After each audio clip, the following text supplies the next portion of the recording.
ډېر بیریږي او د کعبې شریفې پر نړولو جرأت او اقدام نسي کولی. هر یو و هغه بل ته وایي چې ته ونړوه، خو ټولو د دې کار څخه انکار کاوه. دوی غواړي چې ویې نړوي مګر بیریږي. په آخر کې ولید ابن مغیره چې د خالد ابن ولید رضی الله تعالی عنه پلار دی هغه ویل زه نړوم. نو یې یوم او کلنګ راواخیستل او د هغه دیوال په نړولو یې شروع وکړه چې د رکن یماني او حجر اسود په مابین کې دی. په کلنګ یې وهي او ډبرې رالویږي. یو څه چې یې ونړاوه نو یې پر دا نورو غږ وکړي چې اوس نو کومک راسره وکړي. دا نورو ویل یا تر سبا پورې درته ګورو چې څه درکېږي. که تر سبا پورې څه نه در وسوه نو بیا کومک درسره کوو، او که په تا یو څه وسوه موږ به دغه نړېدلې ډبرې بېرته پر خپلو ځایو کښېږدو. نو پوره ورځ دغه نورو قریشو کار نور سره وکړي، د ده د حال انتظار کوي.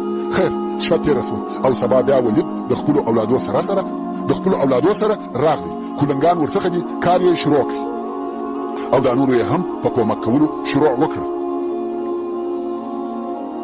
او په عین حال کې دعاوې هم کوي چې الهي زموږ اراده د خیر ده، موږ یې د دې دپاره نړوو چې بیرته یې جوړه کړو، د شر اراده نه لرو. دا ټوله خبرې د بیرې څخه کوي. خو بالاخره یې کعبه شریفه ونړول. مګر د کعبې شریفې د هغه وخت بنا او تعمیر داسې نه و لکه دغه اوسنۍ بنا. د دغه څخه فرق درلود.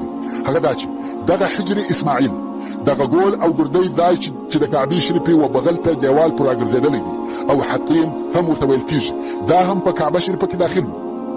ټوله یوه خونه وه. او بل کعبې شریفې دوې دروازې درلودې چې یوه یې دغه اوسنۍ دروازه وه او یوه بله دروازه یې د دغې دروازې پر برابري په هغه مقابل طرف کې وه. او دواړې دروازې یې کښته پر مځکه وې او خلاصې به وې.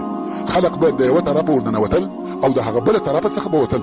لکه څرنګه چې په بخاري شریف کې حدیث دی چې رسول الله صلی الله علیه و آله وسلم د مکې مکرمې تر فتح وروسته و حضرت عایشه رضی الله عنها ته فرمایي یا عایشه که چیرې ستا قوم یعنی قریش د کفر و وخت نږدې نه وای ما به کعبه نړولې وای او د ابراهیم علیه السلام پر اساس به مې جوړه کړې وای او دغه حجر به مې پکښې داخل کړی وای او دوې دروازې به مې ورکړي وای چې د یوې څخه خلق ورننوځي او پر هغه بله وځي.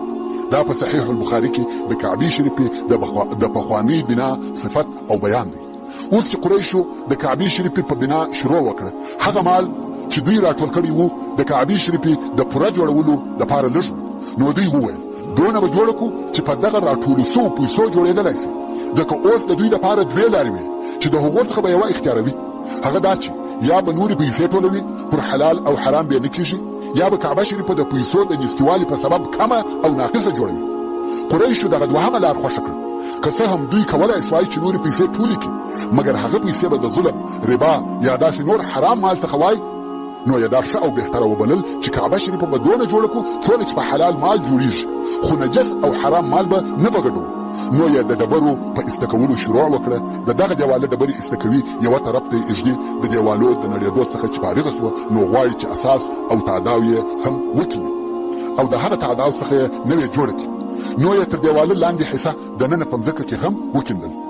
خو چې مځکه یو څه کښته سوه ویې لیده چې په مځکه کې زرغونې ډبرې دي او دا ډبرې د اوښانو د بوکو پر اندازه یوه ډبره د بلې وڅنګ ته اوډل سوې پرتې دي.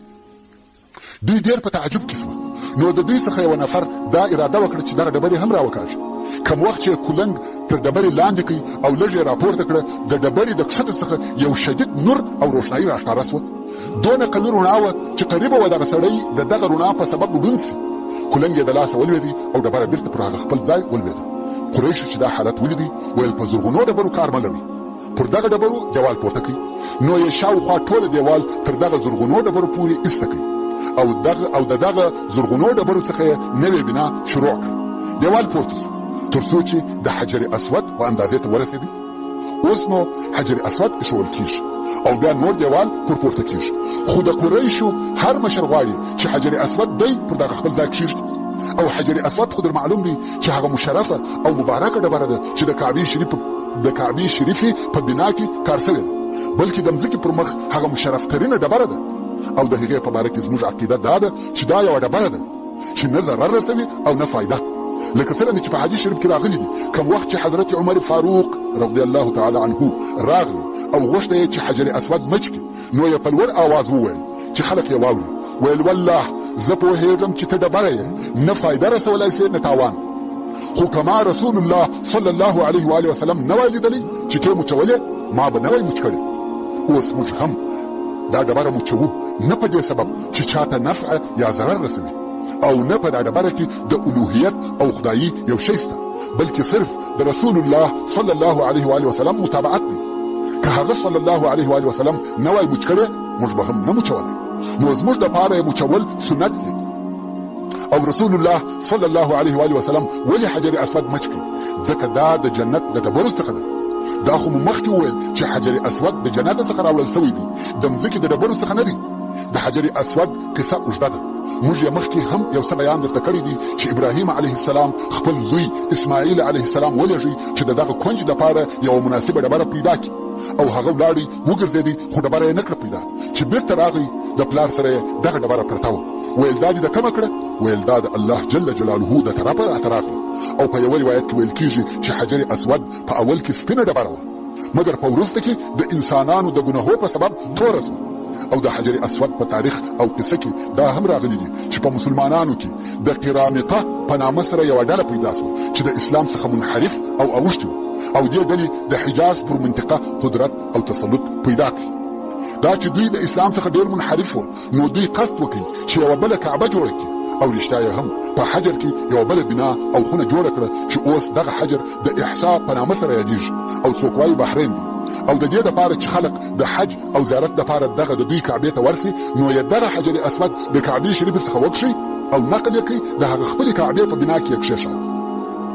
او دغه حجر اسود د قرامطو په کعبه شریفه کې 80 کاله پاته سو، بل روایت وایي 100 کاله پاته سو، تر څو چې بیرته په واقعي مسلمانانو کې طاقت او قوت پیدا سو او حجر اسود یې بیرته د هغه ځای څخه رانقل کړي. مګر د قرامطه ډلې مات او ټوټه ټوټه کړي وو. نو که چا حجر اسود لیدلی وي په هغه کې یوه ټوټه اصلي حجر اسود دی، او نور په خپله حجر اسود نه دی، بلکې د عقیق د ډبرې اوړه دي چې د حجر اسود هغه کوچني ټوټې یې راټولې کړي دي او دغه د عقیقو په اوړو کې یې سره جمع کړي دي د پاره د دې چې سره یو ځای سي. خو واقعي حجر اسود فقط هغه یو تور داغ دی چې په دغه ځای کې معلومیږي. دا کار چې حجر اسود یې مات کړي د هغه قرامطه لعنت الله علیهم په واسطه وسو. بیرته قصې ته راځم. نو کوم وخت چې قریش د کعبې شریفې په جوړولو کې د حجر اسود وځای ته ورسېده، اوس نو د قریشو د مشرانو څخه هر یو غواړي چې دی دغه ډبره پر هغه خپل ځای کښېږدي او دا شرف یې په نصیب سي. ځکه د حجر اسود ایښول داسې شرف دی چې په ټول ژوند کې د یو وار دپاره و دوی ته حاصلېږي. د حاجیانو سقایا یا رفاده داسې شرف دی چې هر کال مکرریږي، په هر کال کې سته، مګر دا شرف په عمر کې د یو وار دپاره دی. نو د قریشو هر شاخ غواړي چې دغه شرف د دوی نصیب سي، نه غواړي چې هغه بل شاخ یې کښېږدي. نو خود د قریشو په شاخو کې د حجر اسود پر ایښولو مقابله او نزاع شروع سوه. د عبدالدار اولاده چې د کعبې شریفې د حجابې یا پوښولو مسؤول و، هغو وویل چې د کعبې شریفې حجابه یا پوښول زموږ وظیفه ده، نو حجر اسود هم په والله قبیله موږ بل څوک کښېږدي. نو یې د دغه قسم د تائید او تاکید دپاره د وینو څخه ډک یو لوښی راوړي او لاسونه یې په دغه وینو ولړل، او بیا یې قسم وکړي چې حجر اسود به بې له موږ څخه بل څوک کښېنږدي مګر زموږ د وینو په تویولو سره، یعنې زموږ بې مرګه یې بل څوک نسي ایښولی. بني مخزوم چې دا حال ولیدي، هغو هم د وینو ډک لوښی راوړي او لاسونه یې په ولړل او عینا دغه قسم یې یاد کړي. بني عدي ابن کعب چې د حضرت عمر فاروق رضی الله تعالی عنه قوم دي، هغو هم د وینو لوښي راوړي او عینا دغه قسم یې یاد کړي. مسله ډېره خطرناکه سوه. قریبه ده چې دا فتنه اور واخلي او په خپله قریش سره ووژني. د قریشو هر شاخ ځانونه د جنګ دپاره تیار او آماده کړي دي. ټولو قسم کړی دي چې حجر اسود به بې له موږ څخه بل څوک نه کښېږدي او یې ایښولی سي. ورونو، دا د قریشو ژوند او حالت و. هر مسئله چې په هغه کې شرف او عزت وي، دوی تیار او آماده دي چې د هغه شرف د حاصلولو دپاره خپل ځانونه قتل او قرباني کړي. کوم وخت چې نورو خلقو د پیسو دپاره، د ښځو دپاره، د دینار او درهم دپاره جنګونه کول، خو د قریشو جنګ پر شرف او عزت و. په دغه خطرناکه حالت کې د دوی په مابین کې یو هوښیار سړی پیدا سو چې تر ټولو قریشو په عمر زیات و. ویل کېږي چې په دغه وخت کې د ده عمر 100 کاله و، او د دغه سړي نوم ابو امیه ابن مغیره و. نو ابو امیه ویل: ای قومه، پوچیش خپل ځانونه بربادوي، که تاسې په خپل مابین کې سره وجنګېږئ د قریشو څخه به څوک پاته سي؟ تاسې د مکې سرداران یاست، که تاسې مړه سئ مکه به څوک اداره کوي؟ نو به د مکې د ادارې دپاره د باندې څخه خلق راځي. خلقو هم د ده خبره قبوله کړه او وعده یې وکړه چې د درېیم په فیصله به قناعت کوو. بیا یې د ابو امیه څخه پوښتنه وکړه چې څوک قاضي او فیصله کوونکی وټاکو. ابو امیه ویل ستاسې فیصله به هغه څوک درکوي کوم چې دغه د بني شیبه د دروازې څخه اول را داخل سو، یعنی کوم سړی چې د دغه دروازې څخه اول و حرم ته داخل سو، حکم او فیصله و هغه ته پرېږدي. هر څه چې هغه نفر وویل هغه به قبلوي. ټولو خوښه کړه او په انتظار دي چې څوک به د دغه دروازې څخه راسي. الهي حکمت ته وګورئ. په دغه وخت کې خیر البشر محمد مصطفی صلی الله علیه و آله وسلم د بني شیبه د دروازې څخه و حرم ته ورداخل سو. ټولو نارې کړه الصادق الامین الصادق الامین، راضیو راضیو. یعنی دا څونه ښه کار وسو چې صادق الامین راغی. هو موږ ټوله د ده په حکم او فیصله خوښ او راضي یو. اوس نو یو لوی عقل پکار دی چې د دې فتنې فیصله وکړي. عقل او حکمت، دانایی او هوښیاري پکار ده چې د خلقو د مابین څخه خصومت او عداوت پورته کړي. قضا او حکم کول اسانه کار نه دی. د دغه قاضي هره خطا امکان لري چې د قریشو د جنگ او تباهۍ سبب وګرځي. دلته باید سړی د حکمت څخه کار واخلي او تاسې د رسول الله صلی الله علیه و آله وسلم ولوی حکمت ته وګورئ. کم وخت چې رسول الله صلی الله علیه و آله وسلم ته حال وویل سو او د دوی د نزاع سبب خور معلوم و، نو یې خپل مبارک پټو د اوږو څخه ایسته کړ او پر ځمکه یې اوار کړ، د کعبې شریف څخه لرې، او حجر اسود یې په خپلو مبارکو لاسو پر دغه پټو کښېښاوه. اوس حجر اسود د کعبې شریف څخه یو څو متره لرې هلته پروت دی. نو یې د قریشو رئیسانو ته ورغږ کړه، ویل اوس نو په ټولو دغه پټو پورته کړي. په دې پورته کولو کې د قریشو د هر شاخ مشر حصه واخیسته او حجر اسود یې د دغه ځای څخه تر کعبې شریفه پورې یوړ و هغه خپل ځای ته یې ورساوه. بیا نو پخپله رسول الله صلی الله علیه و آله وسلم حجر اسود د هغه پټو څخه واخیستی او د کعبې شریفې په بنا کې یې په خپلو مبارکو لاسو پر هغه خپل ځای کښېښاوه. و دغه حکمت ته متوجه سواست چې د دغه ځای څخه په پټو کې پورته کړي. دغه مشران فکر کوي چې موږ نو څه کار وکړي، هېڅ مو نه دي کړي. نو ځکه حجر اسود یې لرې یووی د کعبې شریفې څخه او هلته یې په پټو کې کښېښاوه. د هغه ځای څخه د قریشو مشرانو هر یو د پټو یوه څنډه نیولې ده او تر کعبې شریفې پورې یې راوړي. معلومه شوه چې هر یو کار وکړي او په دغه کار کې حصه واخیسته. نو دلته چې راورسېدي دوی پټو پورته نیولی دی. رسول الله صلی الله علیه و آله وسلم حجر اسود واخیستی پر هغه خپل ځای کښېښاوه. نو هغه نفر چې حجر اسود یې پر دغه ځای کښېښاوه هغه محمد مصطفی صلی الله علیه و آله وسلم. نو د ده علیه الصلاة وسلام په حکمت سره هغه د اور لګېدو په لیته ایسته سو او قریش د قتل او قتال څخه وساتل سو. دا هغه مهمه واقعه وه چې د محمد صلی الله علیه و آله وسلم په ژوند کې تر واده وروسته او تر بعثت دمخه پیښه سوې ده، چې په دغه وختو کې د رسول الله صلی الله علیه و آله وسلم عمر 15 کاله و. نور نو رسول الله صلی الله علیه و آله وسلم په عادي ډول سره ژوند کاوه او کومه خاصه واقعه نه ده پیښه سوې. ورونو ستاسې د معلوماتو د زیاتوالي دپاره به د کعبې شریفې د بنا او جوړېدو یو څه تاریخ درته بیان سي.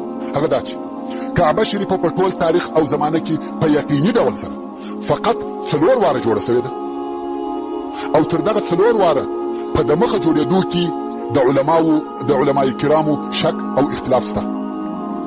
هو هلته داسې روایتونه سته چې وایي کعبه شریفه 10 واره جوړه سوې ده، خو اوس تاسې به دغه بحث ته غوږ ونیسئ.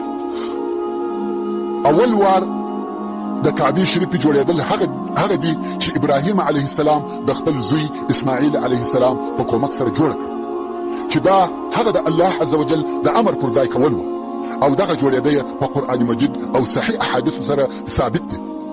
الله عز وجل د سورة البقره په 128 نمبر آیات کې فرمایي وَإِذْ يَرْفَعُ إِبْرَاهِيمُ الْقَوَاعِدَ مِنَ الْبَيْتِ وَإِسْمَاعِيلُ ربنا تقبل منا انك انت السميع العليم. یعنی ای محمد صلی الله علیه و آله وسلم هغه وخت یاد کړه چې ابراهیم علیه السلام او اسماعیل علیه السلام د کعبې شریفې تاداونه او بنیادونه پورته کول او دواړو به ویل ای زموږ ربه ته دغه کار زموږ څخه قبول کړه. بېشکه چې هم ته یې ښه اورېدونکی او ښه پوهېدونکی، یعنی الهي ته دغه د کعبې شریفې جوړول زموږ څخه قبول کړه او ته د ټولو دعاوې اورې او د ټولو په نیټو پوهېږې.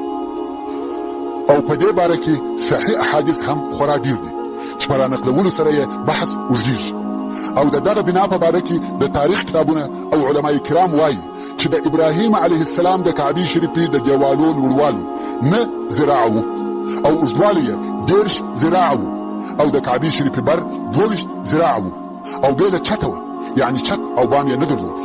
او د کعبې شریفې دوهم وار جوړول دغه دي چې قریشو تر بعثت او اسلام د مخه جوړه کړه او د دغه وار په جوړولو کې رسول الله صلی الله علیه و آله وسلم هم اشتراک کړی او په دې وار کې د کعبې شریفې د دیوالو لوړوالی 18 ذراعه کوي، خو د اوږدوالي څخه یې 6 ذراعې او د ذراع یو څه حصه د مال د کمبودۍ په سبب پرېښول چې دا هغه ځای دی چې حجر یا حتیم ورته ویل کېږي.